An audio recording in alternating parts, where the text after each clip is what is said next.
I'm the greatest president in the history of our country. I will prevent World War III as only I can. I will prevent World War III. We're not going to have World War III. I will prevent World War III. I will prevent, I promise, World War III. I promise I will be your peacemaker. I'm going to be a peacemaker. I'm a very intelligent person. I had no idea what was happening, and other great geniuses had no idea what was happening.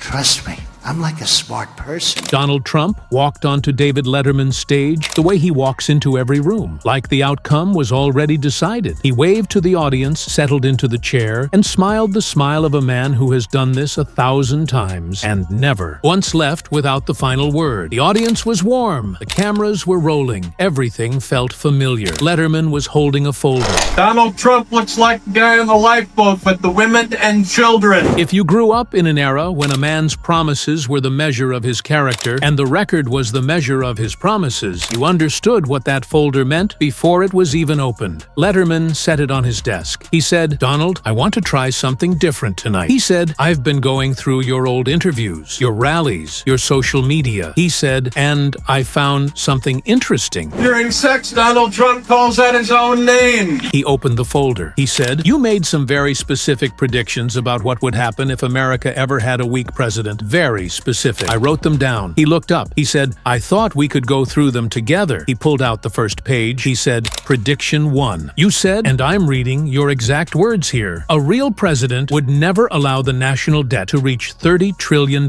Only a totally incompetent leader lets that happen." He set the page face up on the desk. He picked up a red pen. He drew a slow, deliberate check mark. He said, "The national debt under your administration crossed $36 trillion last quarter." The audience reacted. Trump shifted in his chair. He began to speak. Letterman raised one finger. He said, "I have more." Second page. He read it. Trump had said that only a weak, ineffective president would allow inflation to make groceries unaffordable for working families. That a real leader would never let that happen. Letterman set the page down. Red pen. Check mark. He said, "Grocery. Prices under your administration are up 23% since your first term." Trump leaned forward. He said the numbers were wrong. Letterman did not argue. He simply turned the page face toward the camera and pointed at the source printed at the bottom. Bureau of Labor Statistics. Official government data. Trump said, "It was fake." Letterman said, "It's your government's data." The studio went quiet. Third page. Trump had said that a president who started a war without congressional approval was a disgrace to the office. That only a desperate leader does that. Letterman placed the page on the desk. He reached for the red pen. He paused. He looked at Trump. He said, "Do you want to read this one yourself?" Trump did not answer. Letterman drew the check mark slowly. The audience exhaled, that long collective breath that happens when a room realizes the joke stopped being a joke 3 pages ago. Fourth page. Trump had posted in 2019 that any president who allowed a foreign adversary to shoot down an American surveillance drone without military response was weak, embarrassing, and unfit for office. Letterman set the page down. He did not immediately reach for the pen. He looked at Trump for a long moment. He said, "You want to tell them, or should I?" Trump stood up. He said the interview was over. He said it was unfair. He said Letterman was a has-been who nobody watched anymore. He was already reaching for his microphone clip. Letterman remained perfectly still. He said, "I have 6 more pages." Trump stopped. The audience made a sound that was not laughter and not applause. It was the sound of a room watching someone realize they are holding a hand they cannot win with. Letterman closed the folder. He set the red pen on top of it. He looked at Trump, who was still standing, and said quietly, "You made these predictions, Donald, not me, not your opponents. You. Every word in this folder is yours." Trump sat back down. He did not speak for 4 seconds. Letterman looked into the camera. He said, "That's the thing about predictions. They don't care who made them." The studio rose, slowly, the way audiences rise when they have just watched someone run out of road. Trump posted the next morning that Letterman was a failing relic, that the interview was rigged, and that his record was the greatest in presidential history.